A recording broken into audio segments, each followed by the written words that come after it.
அனைவருக்கும் வணக்கம். சக்தியின் பாட்காஸ்ட் இன்ஃபினிட்டி கமெண்ட்ரி பாக்ஸ் மூலமாக சந்திக்கின்றோம். ராஜ் வணக்கம். வணக்கம் ஐயா, எப்படி இருக்கீங்க? நல்ல சுகமாக இருக்கிறோம். T20 உலகக்கிண்ண கிரிக்கெட் போட்டிகள் ஆரம்பிக்க இருக்கின்றது அடுத்த மாதம் 7ஆம் தேதி. இன்னும் ஒரு கிழமை தான் இருக்கு. அதுவும் 20 அணிகள் பங்கு பெற்ற போகிறது. ஒரு மாதம் நடக்க போகுது. ஒரு விறுவிறுப்பான தொடர் இலங்கையிலும் இந்தியாவிலும் இடம்பெற போகுது. நீங்கள் என்ன நினைக்கிறீங்க இந்த T20 தொடரை பற்றி? சுவாரஸ்யமாக இருக்க போகுது. நிறைய அணிகள் பங்கு பெற்ற போகுது. போட்டிகள்லாம் சூடாக பரபரப்பாக போகும். ஆனால் நீங்கள் செய்தது சரியில்லாத வேலை. என்ன ஐசிசியை சொல்கிறீங்களா அல்லது பிசிசிஐ? ரெண்டும் ஒன்று தானே, இப்போ பிரித்து பார்க்க முடியாது. என்னென்னு சொன்னால், இப்போ பங்களாதேஷ் அணிக்கு ஏற்பட்ட சிக்கல் தான் இப்போது பரவலாக பேசப்பட்டு கொண்டிருக்கின்றது. ஏன் இந்த சிக்கல் வந்ததெல்லாம் உங்கள் எல்லாருக்குமே தெரியும். அதாவது முஸ்தபிசுர் ரஹ்மான் இவரை கொல்கத்தா அணி IPL தொடரிலிருந்து நீக்கி கொண்டது. இதன் பின்னர் பங்களாதேஷ் அணி சொன்னது, நாங்கள் உலகக்கிண்ண போட்டிகளில் இந்தியாவில் போட்டிகள் பங்கு பெற்ற மாட்டோம், இலங்கையில் நடைபெறுகின்ற போட்டிகள் பங்கு பெற்றோம், இலங்கைக்கு எங்கள் போட்டிகளை மாற்றித்தாருங்கள் என்று கேட்டது. அதுக்கு ஐசிசி சம்மதிக்கவில்லை. இப்படியே இந்த சிக்கல் தொடர்ந்து கொண்டே இருக்கிறது. தொடர்ந்து கொண்டது காரணமாக இப்போ பங்களாதேஷ் என்ன பண்ணியிருக்கு, அவங்க ஐசிசி இந்த T20 தொடர்ந்து விலகி இருக்கிறாங்க. ஆனால் மொயின் அலி ஒரு விஷயம் சொல்லியிருந்தார். என்னென்னு சொன்னால், இந்தியாவுக்கு விளையாட முடியாது பாகிஸ்தானில் அப்படின்னு சொன்னால் நீங்கள் ஒரு நாடை மாற்றி கொடுக்குறீங்க. அதே பங்களாதேஷ் விளையாடலை அப்படின்னு சொன்னால் அந்த டூரை விட்டே பங்களாதேஷை தூக்கி போடுறீங்க. இது என்ன நியாயம்? இப்போ ஐசிசி என்ன செய்து கொண்டிருக்கு? பக்கச்சார்பம் நடக்குதான்னு சொல்லி ஒரு காராசாரமான கருத்து முன் வச்சிருந்தார். அதை நிறைய பேர் சொல்லியிருந்தாங்க. குறிப்பாக நீண்ட நாட்களாக இந்த ஐசிசிக்கும் பங்களாதேஷ் கிரிக்கெட்டுக்கும் இடையில் ஒரு பேச்சுவார்த்தை போய் கொண்டிருந்தது. பங்களாதேஷ் அணி சொன்னது, நாங்கள் விளையாடுவோம், ஆனால் இலங்கைக்கு போட்டிகளை மாற்றுங்கள். இல்லை, அப்படி மாற்ற முடியாது, அட்டவணையெல்லாம் தெரிவு செய்யப்பட்டாச்சு என்று சொல்லி இழுத்தடிக்கப்பட்டு இப்போது ஐசிசியே பங்களாதேஷ் அணியை வெளியேற்றி இருக்கிறது. வெளியேற்றி பங்களாதேஷுக்கு பதிலாக ஸ்கொட்லாந்து அணியை கொண்டு வந்திருக்கின்றது.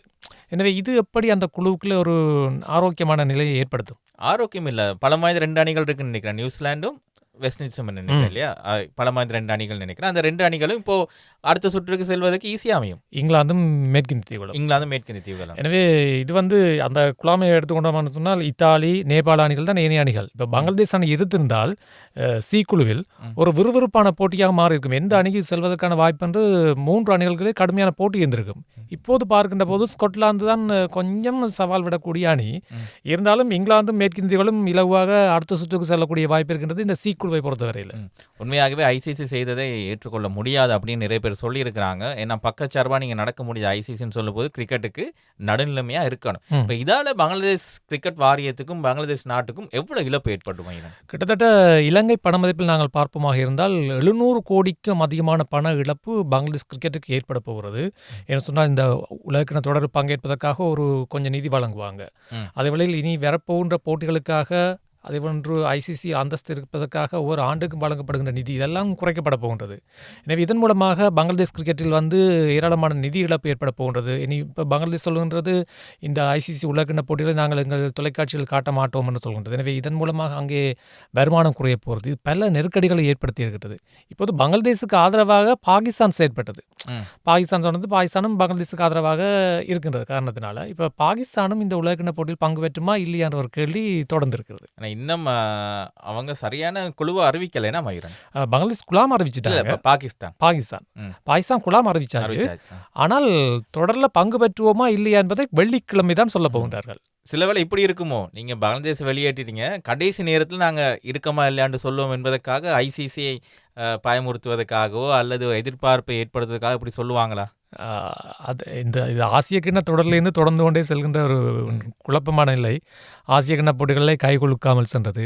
அதே போன்று அந்த ஆசிய கிண்ண இறுதிப் போட்டியிலே வெற்றி கிண்ணத்தை வாங்காமல் விட்டது. இந்த இழுபறியின் காரணமாக பாகிஸ்தானும் விட்டு வைப்பதில்லை. எனவே அந்த இழுபறி தொடர்ந்து கொண்டு சொல்கின்றது. எனவே பாகிஸ்தான் சொல்லியிருக்கின்றது, வெள்ளிக்கிழமை தான் சொல்வோம், ஆனால் பங்கு பெற்றுவோமா இல்லையா என்று ஐசிசி இப்போ எச்சரித்திருக்கிறது. உங்களுக்கும் அப்படி பங்கு பெற்றா விட்டால் உங்களுக்கு தடைகள் எல்லாம் விதிக்கப்படும். ஆசிய கிண்ண போட்டிகளில் பங்கு பெற்ற முடியாது. அதே போன்று பாகிஸ்தான் நடைபெறுகின்ற பாகிஸ்தான் பிரீமியர் லீக் போட்டிகளில் வெளிநாட்டு வீரர்கள் பங்கு பெற்றதற்கான வாய்ப்புகள் குறையப் போகிறது.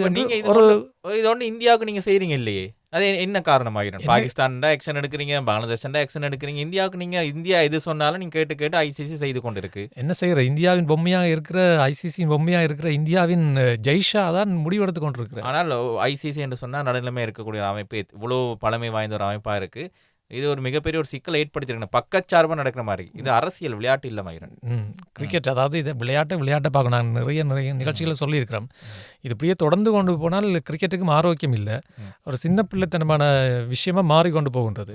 அதில் இன்னொன்று நீங்கள் பார்க்கணும், குரூப் ஏல இருக்குது இந்தியா, பாகிஸ்தான், அதே போன்று அமெரிக்கா, நமீபியா, நெதர்லாண்ட்ஸ் இருக்குது. ஒருவேளை பாகிஸ்தான் விளையாடாவிட்டால் இந்த தொடருக்கு மிகப்பெரிய இழப்பு ஏற்படும். ஏன்னா இந்தியா பாகிஸ்தான் போட்டிகள் மோதும் போது ஸ்பான்சர்ஸ் அதிகமாக இருக்கும், மக்கள் கூட்டம் அதிகமாக இருக்கும், வியூஸ் எல்லாம் நிறைய இருக்கும்.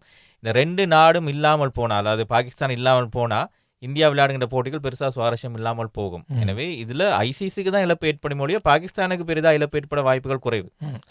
இருந்தாலும் என்ன பொறுத்தவரையில் பாகிஸ்தான் பெரும்பாலும் பங்கு பெற்ற மாதிரி தான் எதிர்பார்க்கப்படுது. கடைசி நேரம் வரை கொஞ்சம் ஒரு ஆட்டம் போட வைத்திருக்கிறது கொஞ்சம் டென்ஷனான நிலையில் ஐசிசியை. ஏன்னு சொன்னால் பாகிஸ்தான் இல்லாவிட்டால் பாகிஸ்தான் இந்திய அணிகள் பங்கு பெற்றுகின்ற போட்டி தான் ஏராளமான டிக்கெட்டுகள் விற்பனை ஆகிவிட்டது இல்லையா? அதை முடிந்து விட்டது. அதே வழியில் விளம்பரங்கள் இந்தியா தொலைக்காட்சிகளில் ஒளிபரப்பாகின்ற போட்டிகளை பார்ப்பதற்கு மக்கள் கூடுபவர்கள் அதிகம் பேர் இருப்பார்கள். அந்த விளம்பரங்கள் அதிகம் விலக்கி விளம்பர கொடுக்கப்படும். அதான் இப்போ ஐசிசி பயமுறுத்திருக்கா, நீங்க விளையாடாவிட்டா நாங்க போட்டி தடை ஏற்படுத்துவோம் அப்படின்னு. அதான் ஐசிசி பயமுறுத்தி இருக்குது. இப்படியும் ஒரு கதை வந்திருக்கு. அது எவ்வளவு தூரம் உண்மையானு எனக்கு தெரியல. பாகிஸ்தான் விளையாடாவிட்டால் நாங்கள் பங்களாதேஷை விளையாட வைப்போம், பங்களாதேஷுக்கு இலங்கை இருக்கிற குழுவில் பங்களாதேஷ் அணியை கொண்டு அந்த போட்டிகளை இலங்கையில் நடத்துவதற்கான வாய்ப்பு இருப்பதாக ஒரு அரசியல் புரசலான செய்தி வருகிறது. இதில் 100% உண்மைத்தன்மை இல்லை. ஆனால் பங்களாதேஷ் அப்படி விளையாடாதுன்னு நினைக்கிறேன். தன்மானத்துக்காக அவங்க இந்தியாவில் விளையாட மாட்டேன்னு சொன்னாங்க. இப்போ இலங்கைக்கு மாட்டினால் கூட பங்களாதேஷ் பெருசாக விளையாடாது அப்படின்னு நினைக்கிறேன். பாகிஸ்தான் போட்டிகள்லாம் இலங்கையில் தான் இடம்பெற இருக்கின்றன. பாகிஸ்தான் பங்கு பெற்றது உறுதியாக இருக்கிறது. இல்லை, இலங்கைக்கு அவங்க ஒன்றும் செய்ய மாட்டாங்க. ஆனால் எதுவாக இருந்தாலும் மயிரம் விளையாட்டு நாங்கள் விளையாட்டாக பார்க்கணும். எனவே இந்த போட்டிகளில் ஐசிசி எடுத்த அந்த முடிவு பலராலும் விமர்சிக்கப்பட்டு கொண்டு இருக்கிறது, பக்கச்சார்பு எடுத்தாங்கன்னு சொல்லி. எனவே அது தேவையில்லை. குறிப்பாக முன்னாள் வீரர்கள், இந்நாள் வீரர்கள் எல்லோருமே தங்கள் கருத்துக்களை வெளிப்படுத்தி இருக்கின்றார்கள். இது ஐசிசிக்கும் புரிந்திருக்கும்.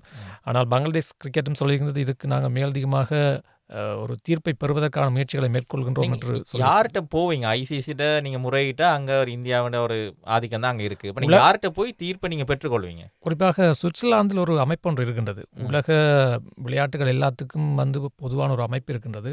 அங்கே சென்று நீங்கள் மேன்முறையீடு செய்யலாம். அதற்கான அவகாசம் வழங்கப்படுமா என்பது தெரியல. அந்த முயற்சிகளில் பங்களாதேஷ் ஈடுபட்டு கொண்டிருக்கின்றது.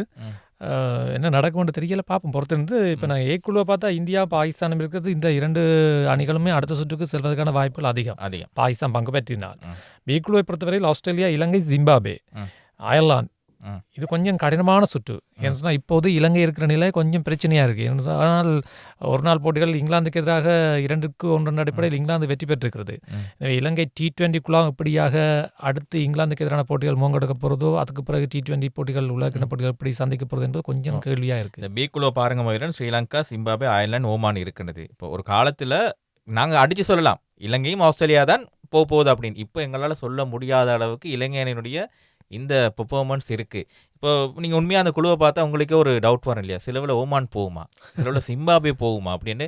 அந்த ஒரு சந்தேகத்தை இலங்கை அணி வீரர்கள் பொதுமக்களுக்கு வர வச்சுட்டாங்க. ஆஸ்திரேலியா உறுதி, ஆனால் இலங்கையா, ஜிம்பாப்வேயா, அயர்லாந்தா என்பது கேள்வி. ஆனால் இந்த மாதிரி நிலைமை இலங்கை அணிக்கு வரக்கூடாது. வந்துச்சுன்னு சொன்னால் வெஸ்ட் இண்டீஸ், பங்களாதேஷ் இப்படியான இதுக்குள்ளே எங்கட நாடும் போயிடும். ஆனால் வர வச்சு நாங்கள் ஒன்றும் பண்ண முடியாது. அதேவேளை டி குழுவை பார்த்தோம்னு சொன்னால் தென்னாப்பிரிக்கா, நியூசிலாந்து, ஆப்கானிஸ்தான் 3க்கும் கடுமையான போட்டி இருக்குது. மற்ற அணிகள் ஐக்கிய அரபு எமிரேட்ஸ், கனடா. அதுகளை ஓரளவு நாங்கள் வராதுன்னு சொன்னாலும் கூட இந்த 3 அணிகளுக்கும் ஒரு கடுமையான போட்டி இருக்குது. அதில் தென்னாப்பிரிக்கா, நியூசிலாந்து வரக்கூடிய வாய்ப்புகள் அதிகம் இருக்குது. ஆனால் ஆப்கானிஸ்தான் நல்ல சவாலை கொடுக்கக்கூடிய, சொன்னால் தரமான சுழற்பந்து வீச்சு இருக்குது. என்னை பொறுத்த வரைக்கும் இதில் சவுத் ஆப்பிரிக்கா கொஞ்சம் அடி வாங்குன்னு நினைக்கிறேன். என்று சொன்னால் இப்போ ஆசியா கண்டத்தில் நடைபெறபடியா ஆப்கானிஸ்தான் வீரர்கள் சிறப்பாக விளையாடுவாங்க. சுழற்பந்து வீச்சாளர் ஒரு பெரிய கேங்கே வச்சிருக்கிறாங்க. இதில் நியூசிலாந்துக்கு ஒரு சிக்கல் ஏற்படும். சவுத் ஆப்பிரிக்கா சமாளித்து விளையாடுவாங்க சுழற்பந்து, ஆனால் நியூசிலாந்துக்கு ஒரு சிக்கல் ஏற்படும். எனவே இப்படி பார்க்குற போது விறுவிறுப்பான தொடர்கள் இலங்கையிலும் இந்தியாவிலும் இடம்பெறுகின்றன. ஏற்கனவே நாங்கள் குறிப்பிட்டிருந்தோம், SSC மைதானம் மிக சிறப்பாக மின்னொலி எல்லாம் வடிவாருக்கு பார்த்தீங்களா? வெளிநாட்டு ஆடுகளம் குறிப்பாக ஆஸ்திரேலியா போன்ற அந்த பச்சை பசேலன் இருக்குது. அதுபோன்று மின்னொலியில் போட்டிகள் நடைபெறுகின்ற போது இன்னும் அழகாக இருக்கும். எனவே இது எமக்கும் நல்ல ஒரு வரப்பிரசாதம். இலங்கையிலே 3 மைதானங்கள் தான் போட்டிகள் இடம்பெறுகின்றன. முதலாவது போட்டி பாகிஸ்தானுக்கு நெதர்லாந்துக்கும் இடையிலான போட்டி எஸ்எஸ்சி மைதானத்தில். ஆனால் 11 மணிக்கு போட்டி ஆரம்பமாக இருக்கிறது. இரவு 11 மணிக்கு. காலை 11 மணிக்கு. அந்த போட்டி பகல் போட்டியாக தான் நடைபெறப் போகிறது.